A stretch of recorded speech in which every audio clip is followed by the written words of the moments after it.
In a quiet African village, love blossomed between two souls. Amara's parents, Onwu and Ijeoma, were wed beneath the great Irako tree. Their laughter rang like bells, their joy as bright as the morning sun. Yet, hidden beneath the celebration lay years of longing, for fate had not been kind to their union. Years passed. Tears and prayers filled their hut, until one morning the gods answered. A cry pierced the silence. A child, their only child, Amara, was born. The healer whispered that no other child would follow. She was both gift and finality, fragile, precious, beloved beyond measure. Little Amara grew, laughter chasing away shadows. She ran barefoot through the fields, her hair catching sunlight like a crown. Wherever she went, joy followed. For Onwu and Ijeoma, every giggle was a prayer answered, every smile a reminder that miracles could take flesh. But beneath their joy lay a truth they could not escape. The healer's warning haunted them, Amara was their only child. Every illness, every fever, every stumble sent terror through their hearts. They held her close, clinging to her laughter as though it were the last flame in the dark. The forest whispered to her, calling her by name. While others feared, Amara felt drawn closer. Her mother warned, "Do not cross the Irako tree." But curiosity cannot be caged.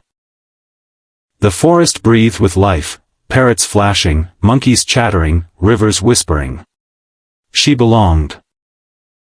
Then the shadows shifted. Eyes, ancient and steady, fixed upon her. The guardian of Ikundu forest had revealed himself. One evening, Amara wandered to the river. Its waters churned heavy with rain, foaming with a restless fury. Yet she leaned close, curious, unafraid. The river struck without mercy. Her foot slipped, her cry swallowed by water, her small form swept into chaos. From the shadows he came. Oba, the Silverback, leapt into the fury, his arms cleaving water like oars. With a strength beyond nature, he lifted her above the flood. Drenched, shivering, she looked into his eyes, dark, steady, unblinking. Fear melted into awe.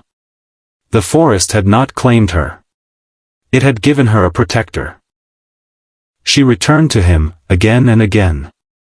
In the secret clearing beneath the Irako tree, they sat side by side, no words, only the quiet music of the forest. He taught her silence, she taught him laughter. With fruits, with gestures, with glances, they spoke a language beyond words. One day she found him bleeding, a hunter's arrow grazing his side. She wept as she cleaned the wound, her hands trembling yet tender. In his pain, she whispered, "I will not leave you." And though he could not speak, his steady gaze answered, "Nor I you." Her absences grew longer. While her parents believed she gathered herbs, others noticed her steps leading toward the forest.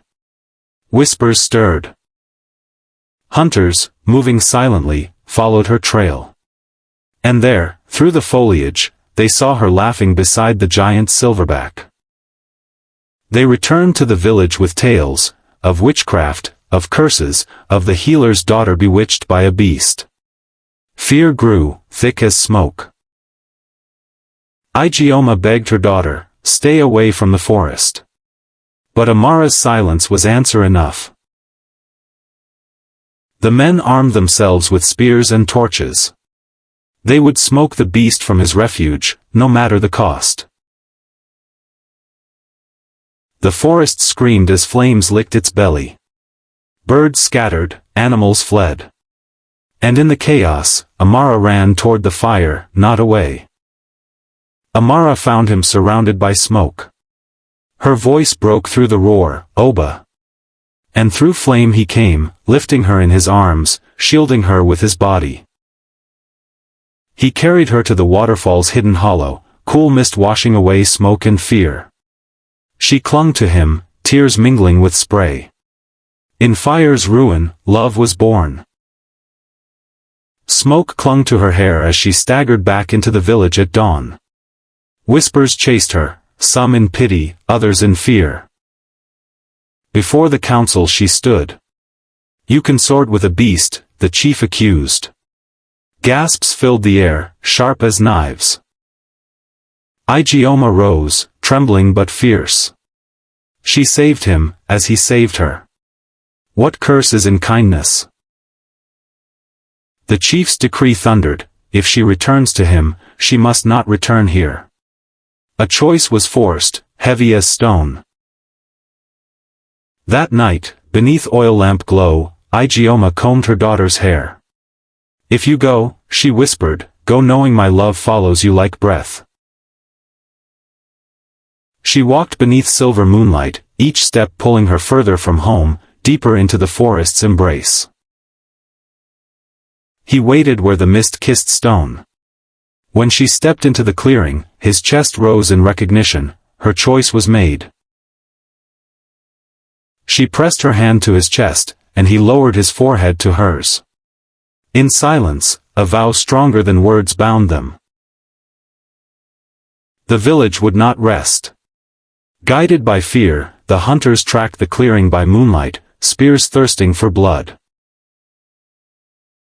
With a roar that shook the trees, Oba rose against them. Spears pierced the night, steel against flesh, courage against fury. But even giants bleed. A spear found its mark, deep into Oba's chest. He staggered, a shadow folding under moonlight. She rose, fury blazing. "Enough."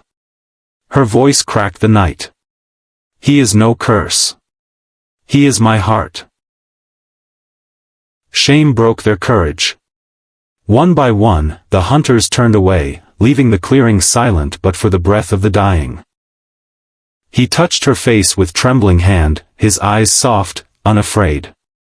She wept into his fur, whispering prayers for breath that would not come. In death, he did not vanish. His spirit lingered, in the rustle of leaves, the roar of the waterfall, the very pulse of the earth. She never returned to the village. By the waterfall she stayed, guardian of the green. For love once born of rescue had become eternal. Thank you for watching. Please like, share and subscribe to our channel at My Story Key for more interesting Africa folktale stories.